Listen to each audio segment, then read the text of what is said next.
Yo, yo, yo. Good evening. How we doing? It is definitely evening. Ooh, hold on a sec. Um, it's definitely.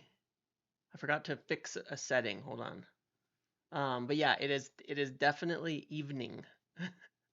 Um, this time, no doubt about that. But how are we doing today, guys? Fix my slow mode there. Four eyes. Oh my God, that's so rude. That's so rude. Game 7 and you're streaming. Listen, if I cared enough about basketball, I would not be a United account because I could spill some things, okay? I mean, the Nuggets coach who got sacked during this season literally lives in my neighborhood. Just saying. So, if I wanted to spill, then I would spill. You know what I mean? If I wanted to be a Nuggets or a basketball account, then I would. Okay? I have a lot easier time getting access too, no doubt about that. How you doing though? How's everybody tonight? Daily Xerxes, is he back for the final? Yo looking dapper. You're messing with the Gyokeres thing after all. No, no, no, no, no, no. I'm not joking about that either, by the way. But it's a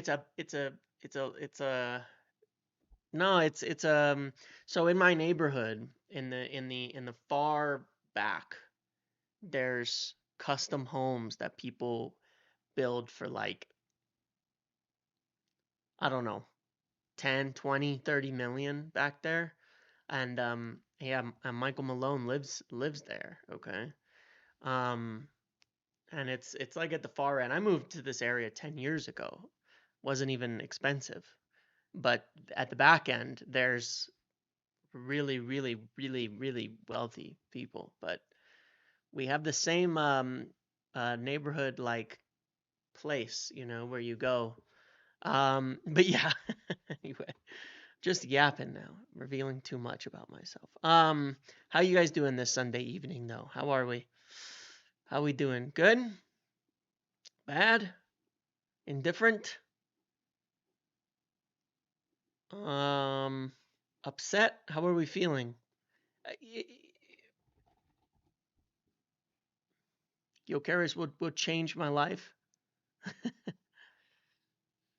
Yeah, yeah, yeah, yeah. Oh yeah, the YouTube money. Yeah, the massive YouTube money, man. HOA Clubhouse. Yeah, exactly, exactly. The HOA Clubhouse. That's what it is. Yes, exactly. No, no, no. We'll have some updates. We'll have some updates. I wanna talk a little bit. I wanna talk a little bit. I wanna talk a little bit about this man right here. Okay. Um, Viktor Gyökeres. I want to talk about him a little bit. No doubt about it. I want to talk about him. Because obviously, Sporting have just won the title the other day. No, it's only a Q5. It's a Q5, Smokey. I don't have Q6 money. It's a Q5. Um, and he's doing absolute bits. When's the 24-hour stream? Maybe after the final, honestly. Maybe after the final. Like I've been thinking about it. Like if we win the final, do I sit and do? I know that FB ref picture is crazy, but that baby face picture is crazy. If we win the final, do I go? Do I just sit here for 24 hours? I might. I'm gonna go live after the final, but I'm wondering if it'll be longer, win or lose, and I don't actually know at this point in time. But hopefully, if we win, I'll feel a lot better about sitting there live. If we lose, I'm gonna take my glasses off now. Depressed. But yeah, I wanted to talk because there was actually a couple nice pieces of news that have been kind of coming out today to speak about. And one of them is Gyökeres. The other one is obviously was well, not obviously, was Emiliano Emi Martinez. Emi Martinez. What do you think about that? Let's talk about that first, okay? Um, what do you guys think about Emi Martinez? What do you guys think about that?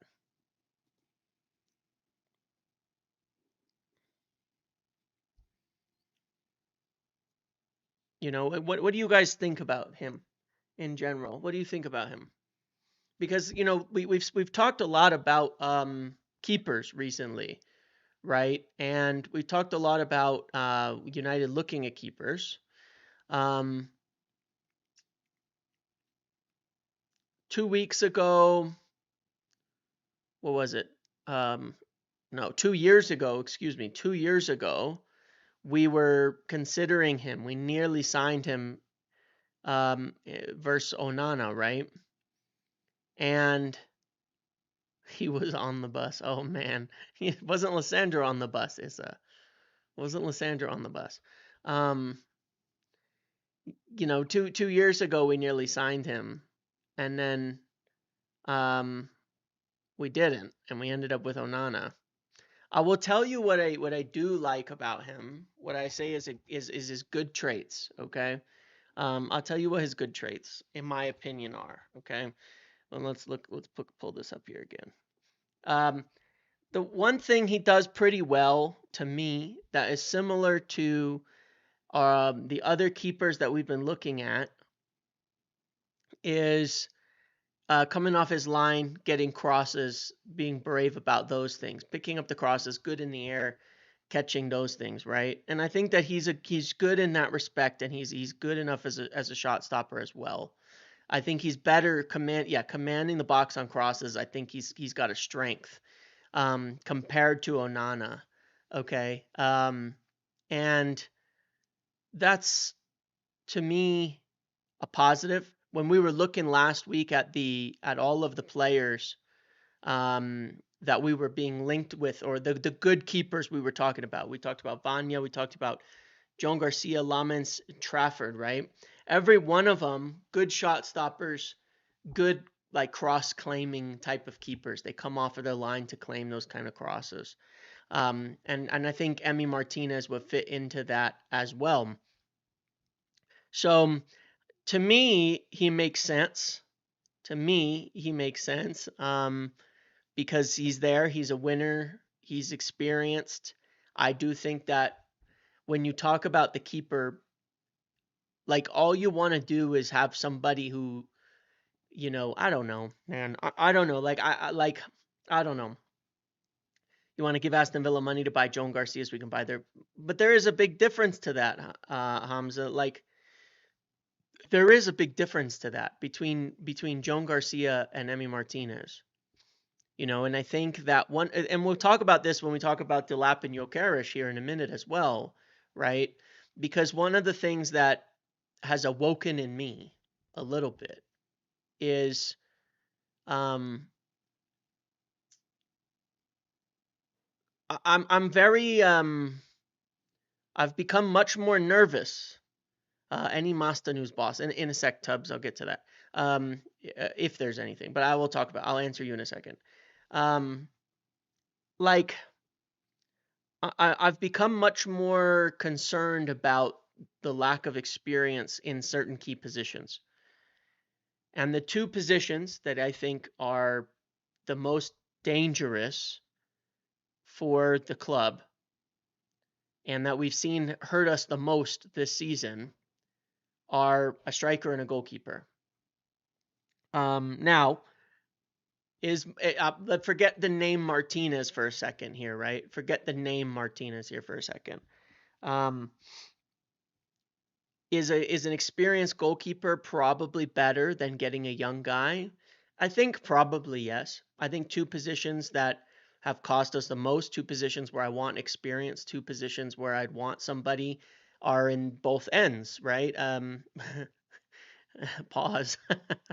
uh, Goalkeeper and at striker. Okay, and I would say that I like Lamens as a keeper. I like Trafford as a keeper from what I've looked into them. I like these other guys as a keeper, but I do think that the experience is more important than other things. And especially if you could get somebody to come in, um, not that, especially if you could get somebody to come in, um, not on purpose. I didn't do that on purpose. There's like a good 20 seconds delay here, and I just seeing you guys react to that now, I knew it was coming. Um, I want a man with experience in both ends, okay? And I'd feel a lot better. All right? That's what I've been begging for it. Anyway, sorry. I gotta stop. I gotta stop. One of those days.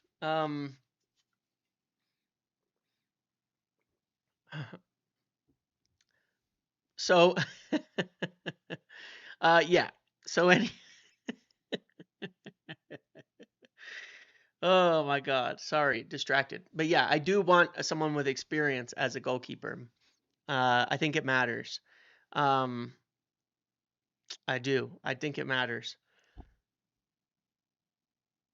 And that, maybe competing with Onana though would push both keepers, you know what I mean? But I kind of feel like I think you could be getting something like, um, you get someone like Emi Martinez, you end up moving Onana next summer for a younger keeper, and then you start to, rotate them in and work them into the team. But getting them with experience, I think, matters. I like the idea of Vanya as well, but I got to tell you, I wouldn't turn it down. I wouldn't turn it down.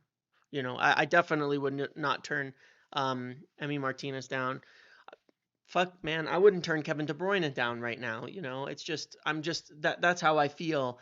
I want us to keep buying young players, but I want us to get players who are also experienced in certain areas so that we don't have this constant cycle of needing these players with no experience um to learn on the job at the same time. And I think there's a mixture that is necessary. And what's really changed my mind about this to a degree has been this season, this Europa run. Because when I look at it, I look and I say, who are we hoping, is going to do it, right? Um, where would we be without Maguire, without Bruno, and without Casemiro? Um, where would we be without them? You know, um, KDV would walk into this team. Yeah, he would. He would. Um, No, he would. He would. He would. He absolutely would. Um, but I'm sitting here and I'm thinking, if it's not for the finances, I would absolutely keep Casemiro happily next season because you add another midfielder to the numbers. You add another midfielder to the equation so that you don't have to rely on Casemiro and you have his experience to learn off of and all of that. I think it's valuable. I think it relieves pressure. I think it helps you in many games to have players like that. Um, it's definitely improved that. Um, so guys with character, where would be without them? Yeah. By the way, crazy stat. Because yesterday we were talking about Casemiro and Ugarte, right? Yeah, we made the mistake of buying Rasmus over Kane. Yeah, yeah, yeah. I mean, look at Cunha. Cunha's not old, right? He's 26, but I'm extremely happy we moved for someone like Cunha. No doubt about that. But yeah, I was talking yesterday about I'll kind of just give me 1 second. I was talking yesterday about Casemiro and Ugarte starting and how they have to, and I did, by the way, look into the stats on that. I did, by the way, look into the stats on that because I was thinking, did they ever lose together? You know the stats? The stats are fucking crazy. I was actually surprised. It was almost as good as I said. They've played 12 starts, Casemiro and Ugarte together. You know how many games they've lost? One. One game. And it was that one to Nottingham Forest. Um, that we let Elanga score off of the corner. That was it. They've started 12 games together this season, and they've lost once, Casemiro and Ugarte, as a partnership. For a season when we're losing as many games as we are, that's pretty impressive, actually. Um, 7 wins as well. 7 wins out of 12. That's an immense win rate too, when you consider how few wins we've had. Now a good chunk of those are in the Europa League. A good chunk of those are in the Europa League, right? Um, they won. They won one in the league and 3 draws and 1 loss in the league. But the 3 draws were City and Chelsea, and then the Everton 2-0 where they came back and tied it 2-2.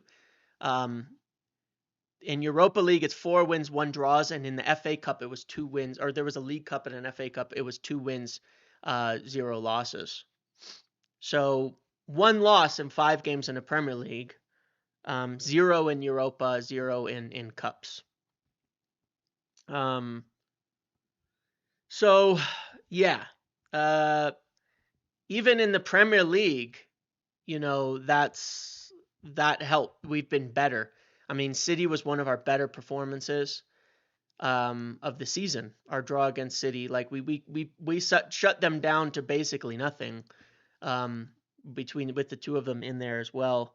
So, and I don't know, it's good. It's good. It's better. I mean, look. Here's the thing, right? It's better than anything else we've done. Is it perfect? No, but it's certainly better. It's very it doesn't lose games.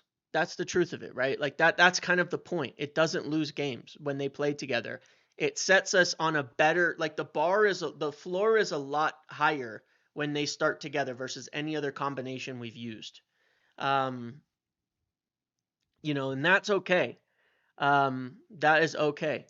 It's the best partnership we have. He has not benched him at halftime most games. You're just kind of making those things up. He's also played more. He started in more times than Casemiro in the league, by the way, Hamza. So I know that people get their narratives a little confused here. Casemiro's been able to be rested in between in Europe a lot. In this whole last 6 weeks, 7 games, we haven't started Casemiro and Ugarte in the midfield together once in the Premier League because we keep rotating for Europa. And we haven't won a game since at that point in time, and we've had our worst run of form. It's not a surprise. It's not a surprise. But yeah, it raises the bar. We don't concede a lot when they play. When they play together, we do not concede many goals at all, really. So, yeah, yeah. So we will see. We will see there.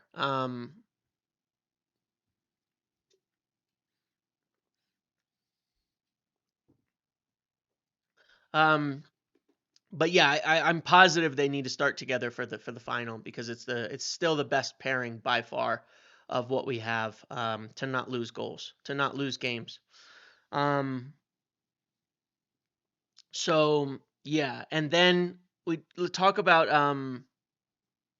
and the Martinez links. I don't know. Here's what I think about that, whether they're real or not. Anyway, because I asked about your opinions. Number one is we did try to sign him a couple years ago. We did really like him. We were very interested.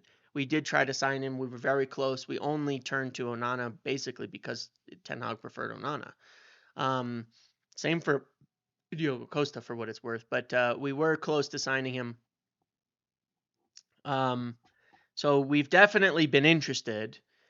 He's definitely leaving, and basically Villa need to sell. So I feel as though he's going to be available for a decent price. I think he's going to be available for a decent price. So I would consider that for sure. I would consider it. I would consider it as an option. You know what I mean? The second thing is I want to talk about all the injuries, and then we will go to Gyökeres. Yeah, 31, 32 is not old for a goalkeeper. They play a long time. Yeah, Villa need to sell. They want to sell. They need the money.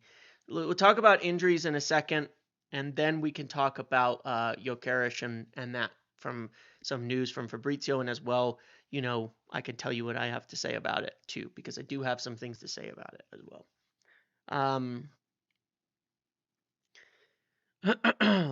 On the injuries, so like we had this from Sully, and I've talked about Yoro and them quite a few times. Lenny Yoro's returned to grass training, working super hard. Injury isn't as serious, yada yada, etc. Right? He's working hard to get back. So name by name, as I've said before, I've told you that Xerxes been on grass. Xerxes been working um, for a while on training for the whole like last week and all of that. I think he's got a chance to make it, Xerxes, to make the final as a bench player, but it's going to be tough. It's going to be risky. He's going to be lacking in match fitness. Lenny Yoro, as I've mentioned before, because he hasn't been out for a long time, it'll only be set 8-10 days. He's not so much lacking in match fitness, but they really, like Sully says, they're essentially he's not. It's not a serious injury. The question is risk. The question is risk, and if they think he is ready to play in that game, will he make the bench? I think so as well. I think that he will make the bench. Um, is there a chance he starts? Yes, there is. There is a chance he starts. There is a chance because if he's cleared, he probably also gets cleared to start, but it's up to Amarim then to decide if it's worth the risk, basically.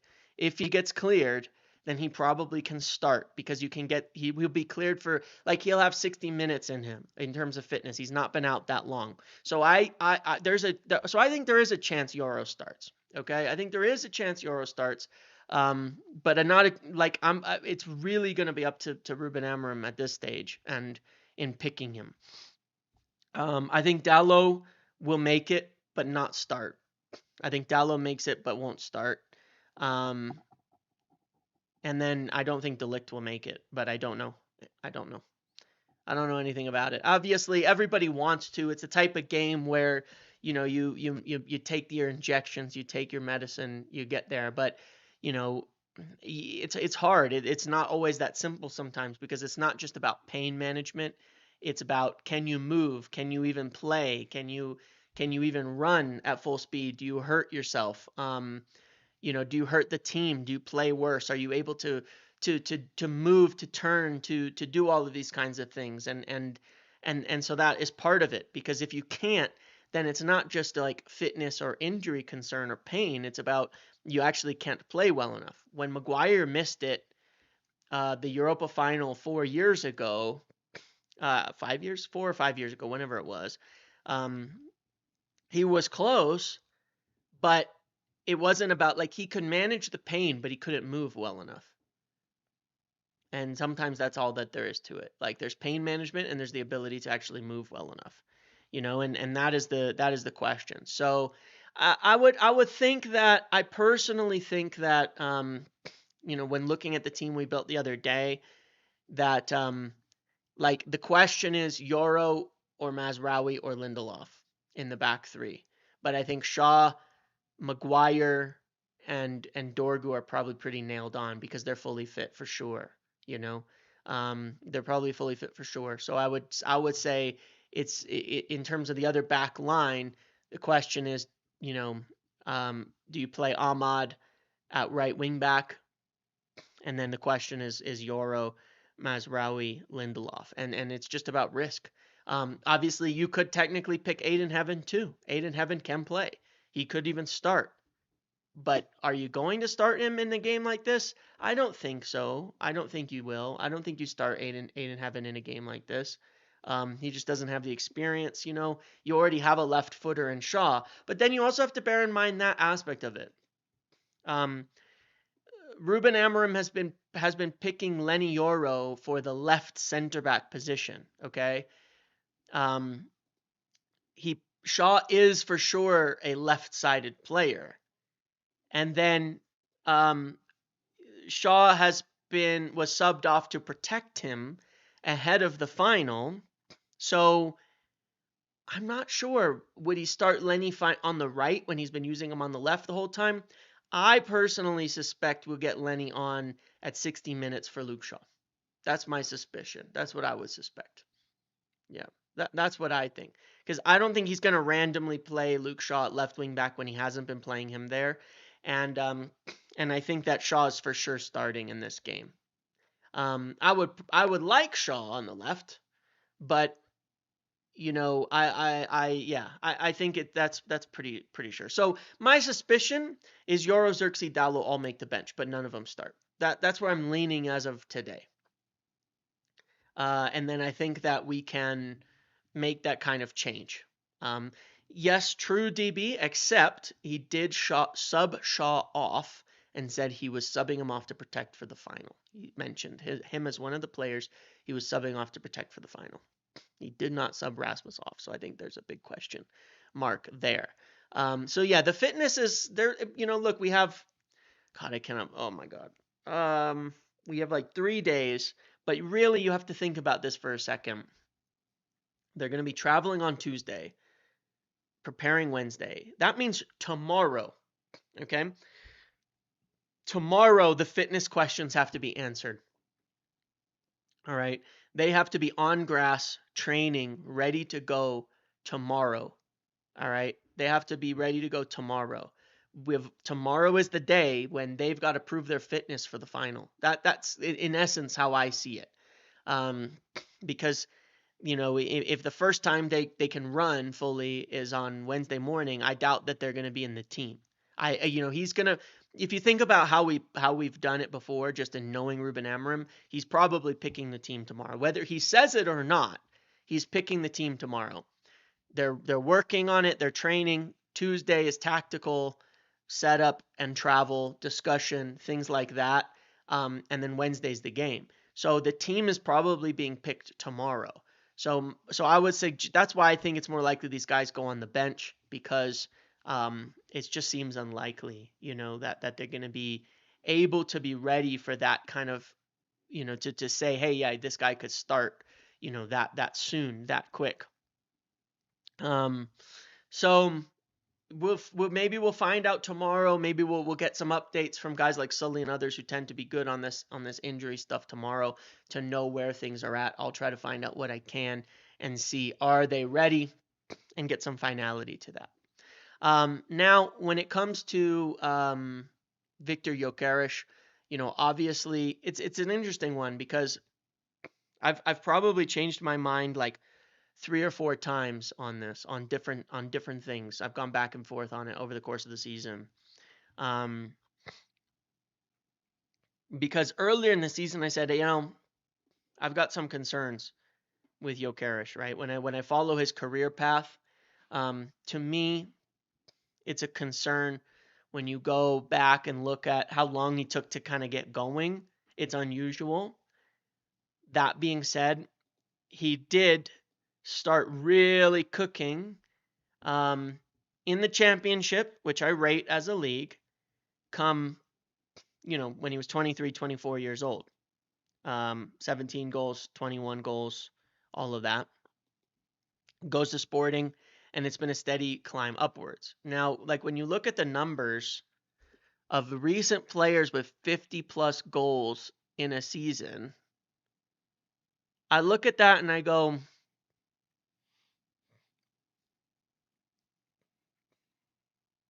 like, if it was just because Portugal, or if it was just because of something else, surely you'd have other players hitting these kinds of numbers. You know what I mean? Surely you'd have other players hitting these kinds of numbers. And I think that as fans, probably too often these days, we overthink. Like, when you're trying to analyze players, I think everybody's trying to pick a gem or get it right on, oh, well, that guy's not going to make it, and here's how I knew that this guy with 50 something goals is not going to be a good player for us. But I look at him and I go, he's still the only guy who's done it. Look at the names that have done it.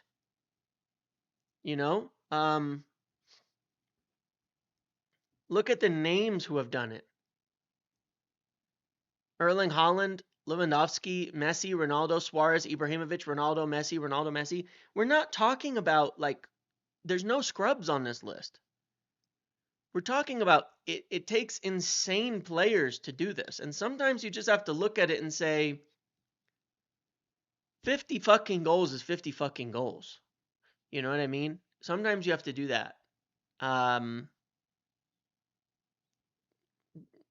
Don't bait me into Ten Hag abuse RSV, but the answer is yes. It's like sometimes you just have to look at it and say, what the hell, man? Like, it's got to be worth it. And then you go to all comps, right? Let's look at all competitions. Champions League, 6 goals. Europa League, 5 goals. So it's not like it's not like he hasn't done it in other competitions when presented. Is he another Nunez? Well, let's look at something right for a second, okay? Rasmus scored 60 in Portugal? Absolutely not. I mean, if you make some statement like that that's unbelievably outlandish, then why is nobody else scoring 60 in Portugal? Do you really think the strikers in Portugal are worse than Rasmus Højlund? Because we've played teams from Portugal. We've played teams from, I mean, they're in the Champions League. Imagine a Viktor in front of Bruno and KDB. That would be quite nice. One of the Victors. Like it's crazy, man. Like if Rasmus would score 60 in Portugal, then come on, man. Like you saying all those guys are terrible? Like, give me a break. Like there's good players there. There's good players there, Actually, Fabrizio works with Matteo Moretto, by the way, so I don't. It's sort of a silly thing to say. And someone said, like something Darwin Nunez or all of that as well, right?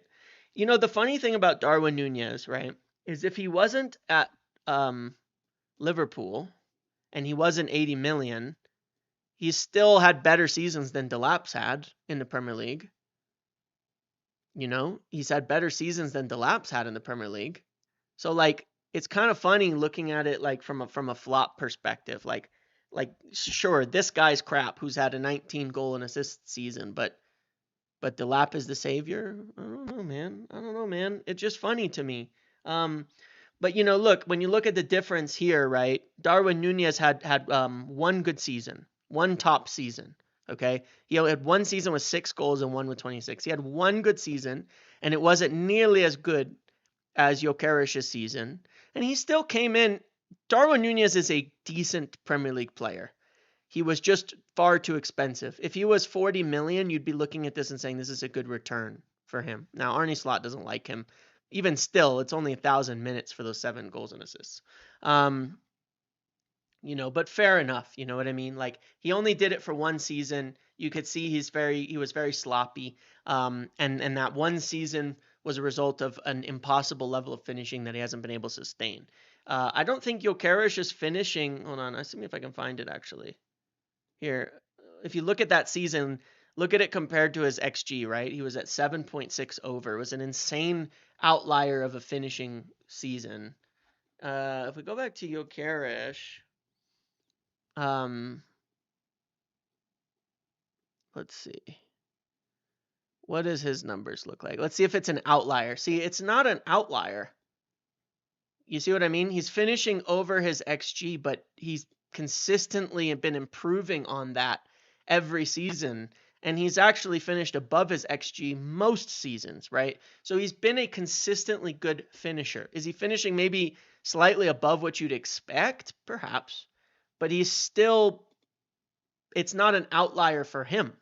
You know what I mean? For him, it's not an outlier. For him, it's normal. But I've had concerns that it took him so long. But that being said, it's just his season's just been getting better and better and better every single week. So that is one factor for me that kind of swayed my opinion a little bit. The other factor,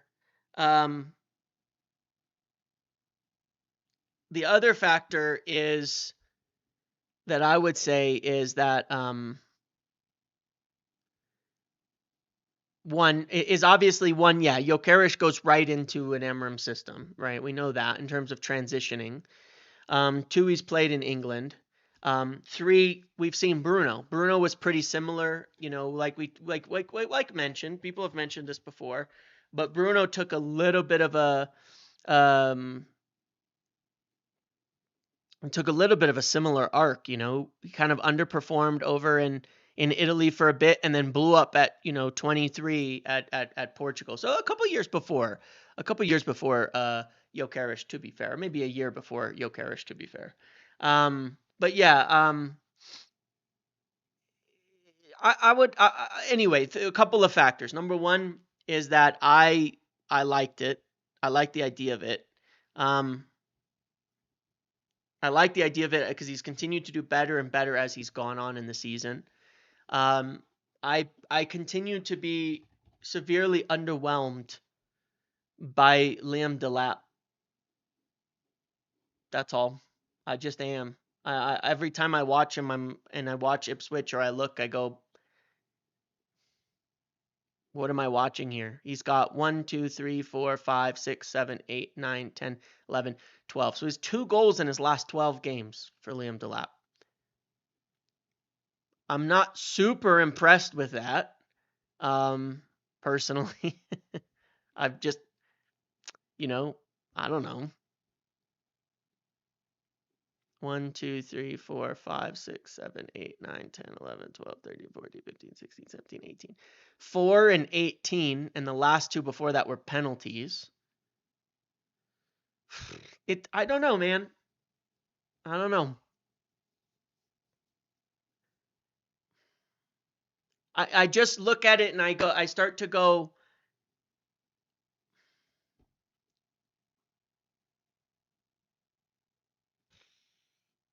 well, he also didn't score today. But yeah, I start to look at it and I go, does this not like, are we not like since severely, have we not lost, you know, have we not kind of gone way too far on the like analysis of players at the end of the day? Have we not just like jumped the shark?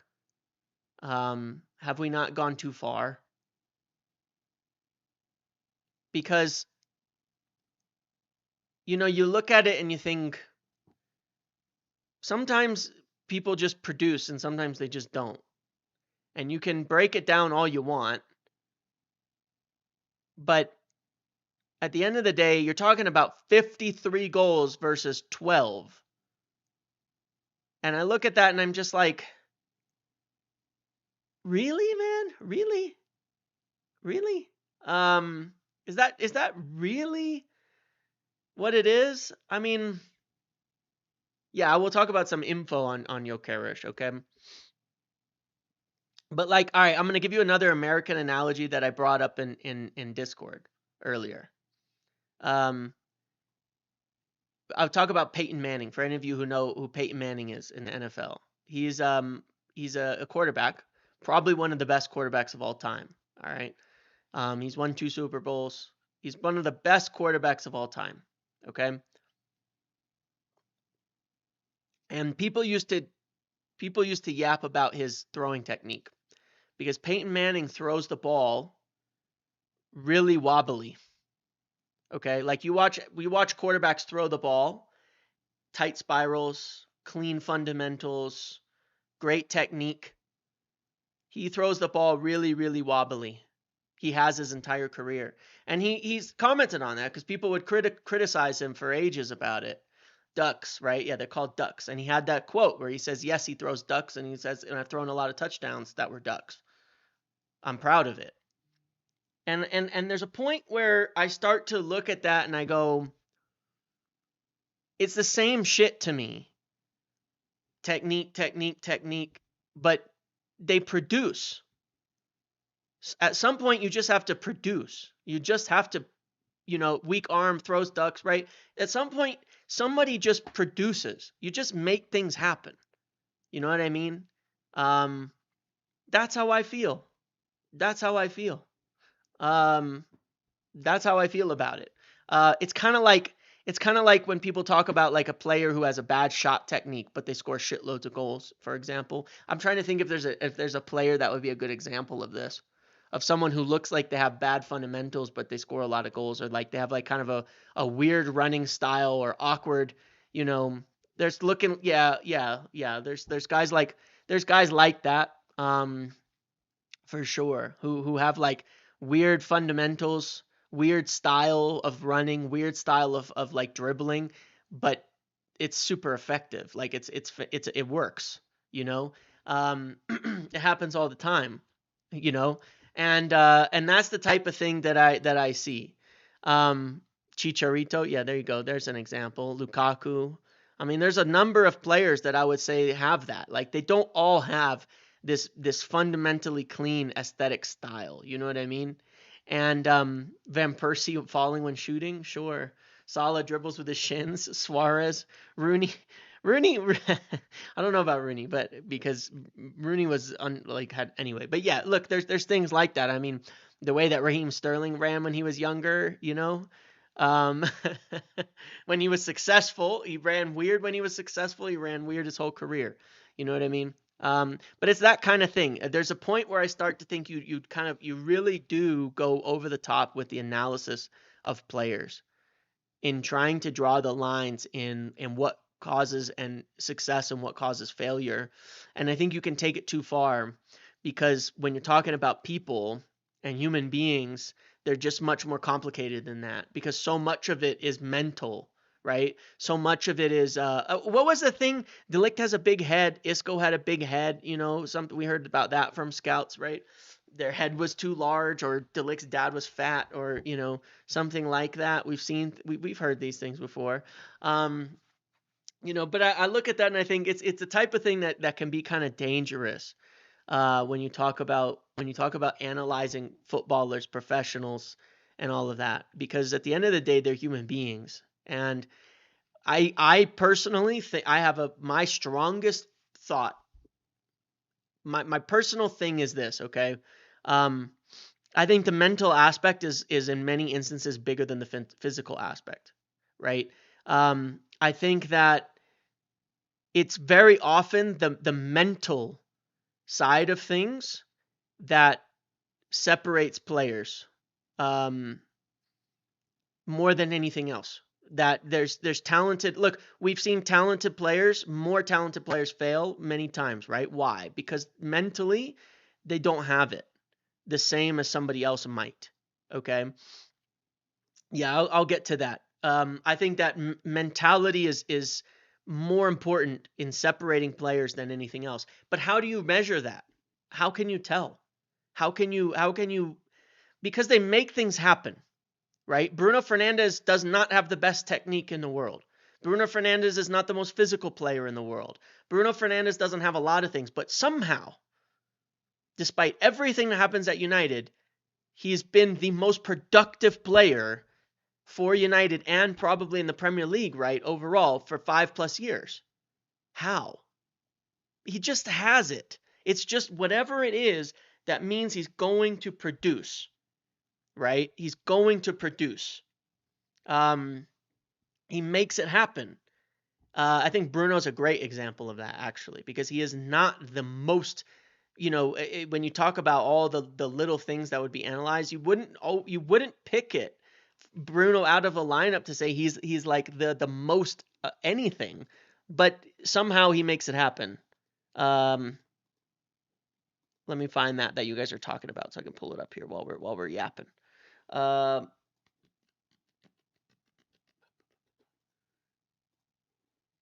you know, they just make things happen, and I think that some people need that, and I think that sometimes you can see that. And I think that you can overanalyze it and miss it. You know, Casemiro, I actually think is, funnily enough, another good example here because Casemiro's legs are definitely gone, by the way.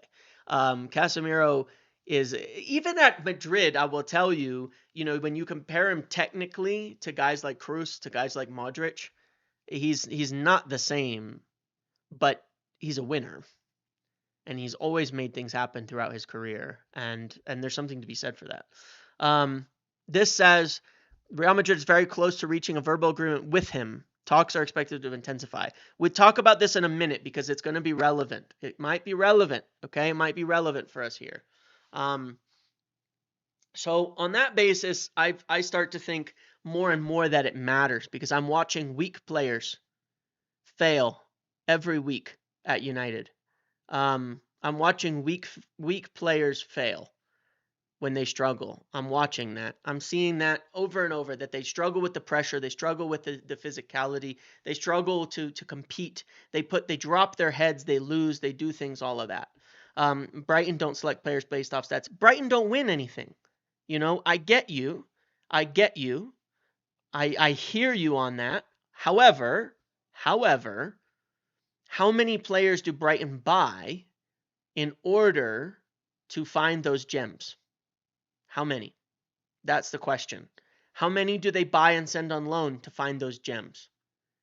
And then how many of them get to develop at Brighton, outside the spotlight, outside the pressure cooker, outside of European football, to then make their transfers to other clubs? Okay? They don't have a choice in the matter. They can't sign those types of players, you know? So it is a different situation, right? You ask Chelsea, they've tried it, right? Yeah, they've spent $1 billion on trying to get these young gems, and their hit rate is extremely low. The only reason they're even doing well is because they've been able to spend so much money that they've been able to find these players. You know what I mean? They've been able to get a couple who've worked out of the batch, and they're still going and spending enormous amounts of money to keep building. So it is complicated. But when someone just keeps scoring like that, and look, Brighton, of course they scout well. There's no doubt about that. Of course they have to, right? They have to. But I do think that mentality is huge. I think mentality is mega important. I think mentality is everything in that respect. And I think that what Gyökeres has that is being seen over the course of the season is that mentality is obviously there. It continues to grow. It continues to improve. It continues to get better. It continues to he's just keeps doing better. He just doesn't stop scoring. So I think that that's impressive, and I think that that's worth looking at.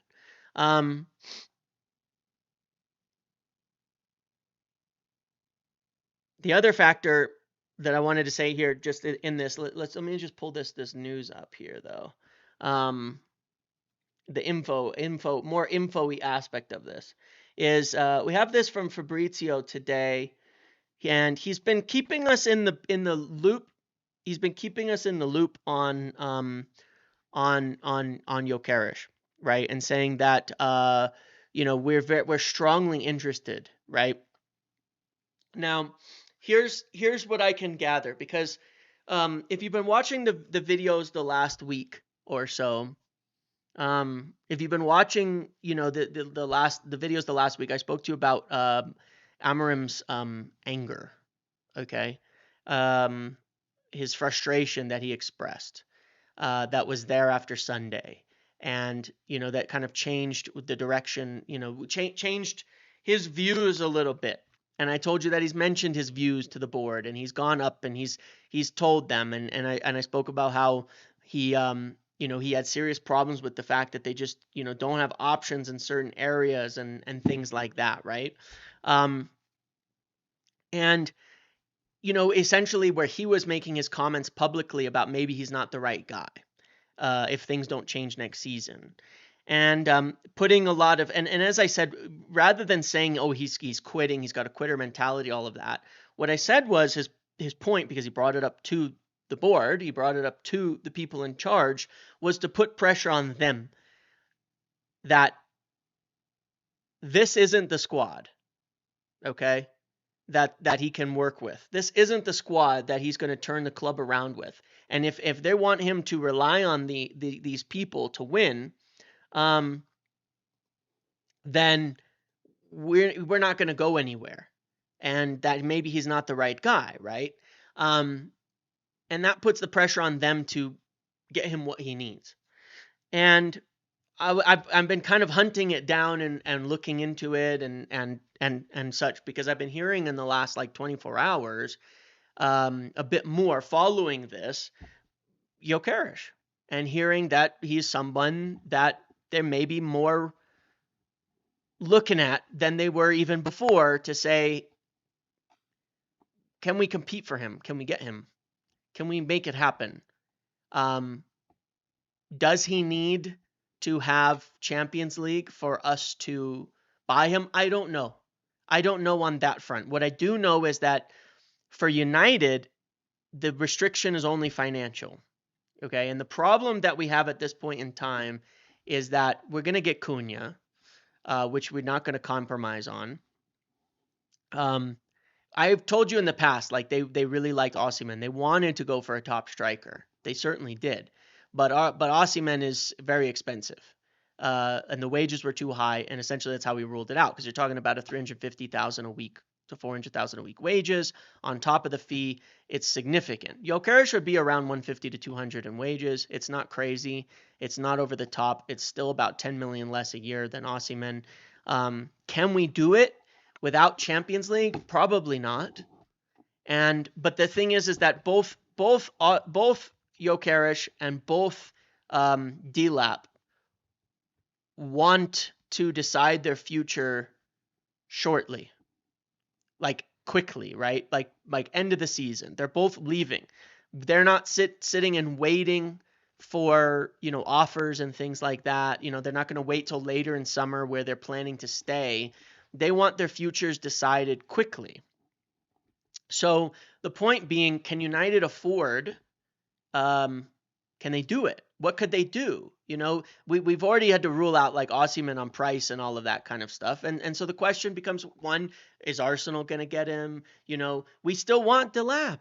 We still want Delap. Don't get me wrong here. We do. I still have concerns over it, but we still want Delap. But they are serious. They are serious. I'm certain of that. They are serious about Gyökeres as well. And we don't want to rule it out, and we want to be in the discussion for it. I mean, look, if we win on Wednesday and we have the money, I think you throw the offer at Gyökeres the next day. You put the money down, the 50 million or whatever, and you say, do you want to join us? I need you to decide now, because if not, we're going to get Liam Delap. So I think that it's the pressure that Ruben Amorim has been putting on the board this last week, and with his frustration, his anger, and his assessments of things, has forced them to probably look a little more at it and say, that's what I've been looking into, is look a little more at it and say, maybe we need to we might need to put more money towards this. All right. Towards this area, and prioritize where there's this extreme frustrations. But we might need, speed it up a little bit, right? Like, don't go for the prospect, go for the guy who's like going to be winning now, scoring now. Look, Gyökeres isn't a prospect. He's going to join and he's going to do well, or he's not. I mean, understand that. I think he will do very well. But Gyökeres will join and do well, or he won't. Just like Cunha, he will join and he will either do very well or he won't. But yeah, I mean, it's just interesting. It's just interesting. Maybe that Ratcliffe. What was that, by the way? Because it doesn't Cunha violate that too? I think Champions League. Well, yes. Well, one of the things that I was told a long time ago that I mentioned on video was that part of the thinking was, if we do make it into Champions League, there's a responsibility to try and stay there because of what it will do for us as a club to stay in Champions League for longer. To get there, stay there, and be in Champions League for the future. And I think that is something that they want to, that there's more pressure to be on. Now, look, if we don't get Champions League, can we get Cunha? Can we get Gyökeres? I don't know. I truly do not know. I don't know from his side. From our side, we need more money. So that Alvaro Fernandez thing, where it is a little bit interesting, is if we can't control that deal, right, when it gets done. But if that deal gets done in the next few days and it lands us a windfall of 15, 18 million in profit, suddenly we might have the money to go for a bigger transfer without Champions League there. But I don't know if that gets done that quickly. From a lot of the talk, is this about Madrid trying to get things done before the Club World Cup? Is that why it's such a rush? Like, I don't know. But I am curious about that. Does that suddenly give us more money quicker? 18 million, 15 million in profit out the blue all of a sudden. That is, The problem is that we can't wait to sign players or we could miss out on everybody at the striker side of things. You understand what I mean by that? We can't wait and say, okay, we're going to try to move deals on, figure things out to raise money to get Gyökeres, and then Delap's gone because Delap will go to Chelsea. And they're probably going to have Champions League as well, right? So if we want Delap, we have to make that decision really fast. If we want Gyökeres, then we have to make that decision really fast. You know what I mean? We have to do these things fast. We have to do these things very, very fast. So yeah, I'm intrigued. I'm intrigued. I firmly believe from the information that I have that the pressure from Amorim and the difficulties we've been having in recent weeks. So just like me, he's had to watch Rasmus Højlund play football, and so has everybody else. And just like you, he's just like us.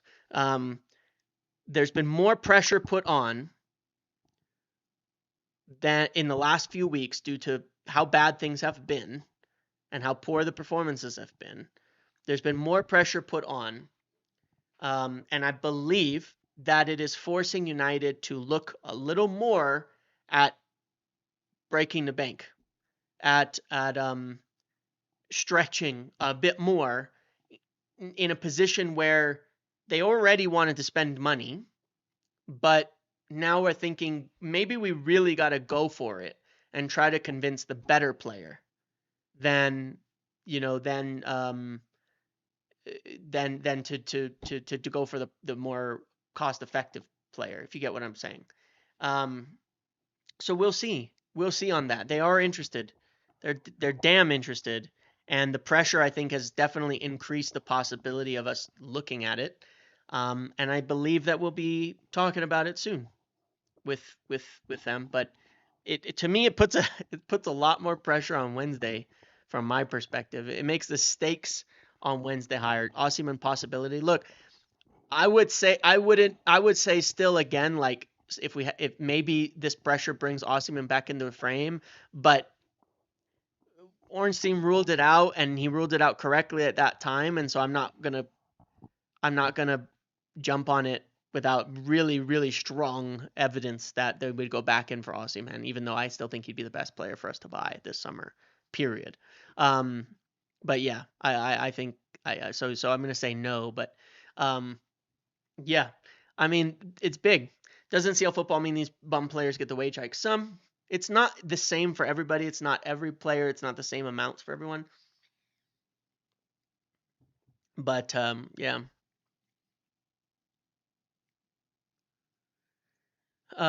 So it's interesting time. So kind of just summarizing it. That's my point. Okay, that's my point.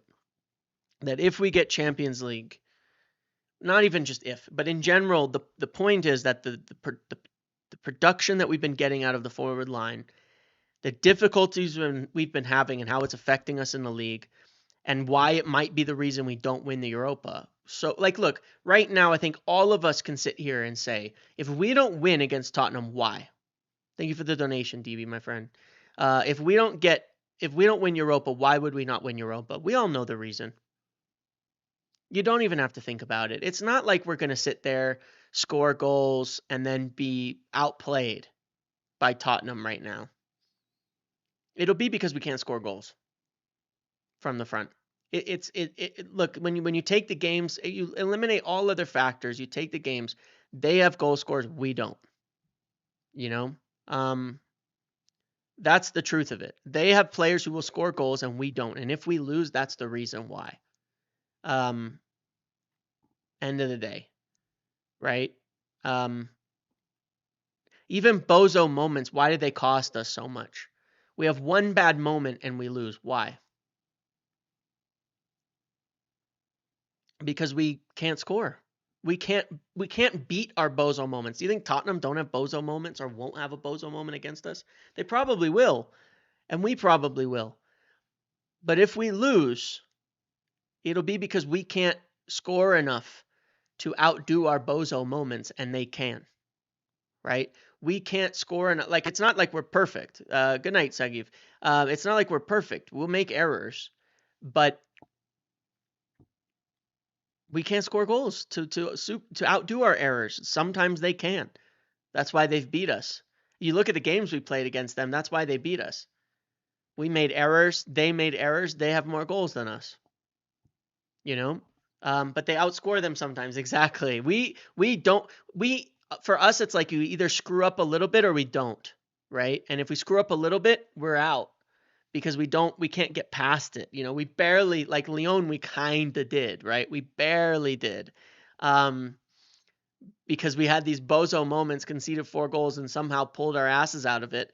But it wasn't the guys you would think, right? I mean, it's Maguire, Menu, and Casemiro, right? Getting a penalty. Like, it's not even our forwards. You know what I mean? So, yeah, I did say a long time ago, um, before, that if they get into the Champions League, we have to make the investments to stay there. And I think that that's the point, basically. But the pressure is on, man. The pressure is severely on. It's serious. It's serious now. I mean, it's really, really serious business. Um, and I think that it's pushing to where we will have a chance.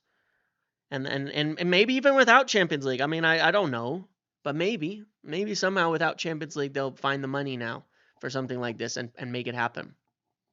What did I miss? Is Gyökeres more a possibility than Delap? If we get Champions League, I would say I would lean towards them going bigger than Delap right now.